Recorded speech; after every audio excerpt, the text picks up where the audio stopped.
என்னோட ஒரு லிமிட் இருக்குது. அந்த லிமிட்டை க்ராஸ் பண்ணி நான் நடிக்க மாட்டேன். அந்த லிமிட்டை க்ராஸ் பண்ணி நான் சில விஷயங்கள் பண்ண மாட்டேன். இல்லை எனக்கு அந்த ஷூட்டில் ஒரு விஷயம் நடக்குது அந்த விஷயமா இருக்கட்டும், எல்லாமே சொல்லிடுவேன். நான் இப்போ எனக்கு அழணுன்னா கூட நான் கால் பண்ணி அழுதுருவேன். எந்த ஒரு இதுவும் இல்லாமல் இந்த ஃபீல்டில் யாரும் கிடையாது, எங்களுக்கு ரிலேட்டிவும் யாரும் கிடையாது. இவளா மேலே வந்திருக்கான், அந்த பொண்ணோட திறமையில் மேலே வந்திருக்கான். அதே மாதிரி எம்பிபிஎஸ் படிக்கையிலையும் அவளோட திறமையில் சைனா போய் படிக்கிறதுக்கு காரணமே கொஞ்சம் லேண்டு விற்கிற மாதிரி இருந்துச்சு. அதை விற்றுட்டு அண்ணன் நமக்காக கஷ்டப்பட வேண்டாம், நான் கொஞ்சம் கம்மியாக எங்கே ஃபீஸ் இருக்கோ அங்கே போய் படிக்கிறேன். எல்லாம் படிப்பு தான் இங்கே எக்ஸாம் எழுதிக்கிறேன். அவன் இங்கேயே டிடியெல்லாம் எடுத்துட்டான். அவன் பாண்டிச்சேரியில் இவளுக்கு மணக்குள விநாயகர் கிடச்சிச்சு. வருஷத்துக்கு 18 லட்ச ரூபா. 1 கோடி வரும், பரவாயில்லம்மா, வீடு எல்லாமே எல்லாத்தையுமே இன்ஜினியர் கொண்டு வேலையை பார்த்து விற்றுட்டு இவளை படிக்க வச்சுருவோம். அண்ணா 2 பேரும் சப்போர்ட். இப்போயுமே மீடியாவுக்கு வந்தால் அங்கே கூப்பிட்றாங்க, இங்கே கூப்பிட்றாங்க, அதுக்கு கூப்பிட்றாங்க, இதுக்கு பணம் காசு கரெக்டாக பார்ப்பா. இது ஒத்து வருதுன்னா ஒத்து வருவா, இல்லைன்னா வேண்டாம்.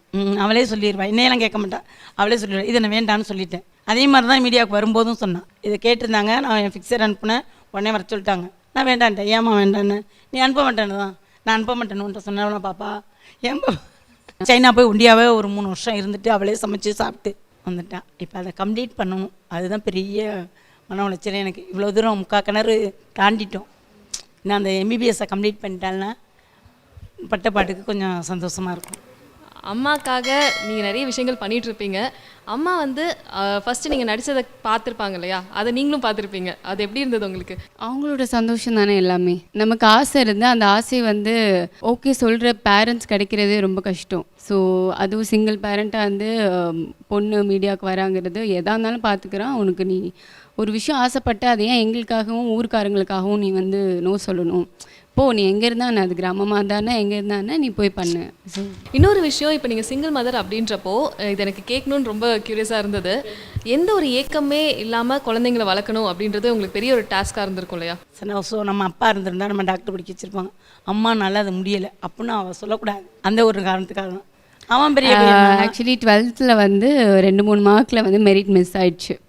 ஸோ அதனால் நான் அவ்வளோ மணி ஸ்பெண்ட் பண்ணி படிக்க எனக்கு இஷ்டம் இல்லை அப்படின்னு நான் சொன்னேன்.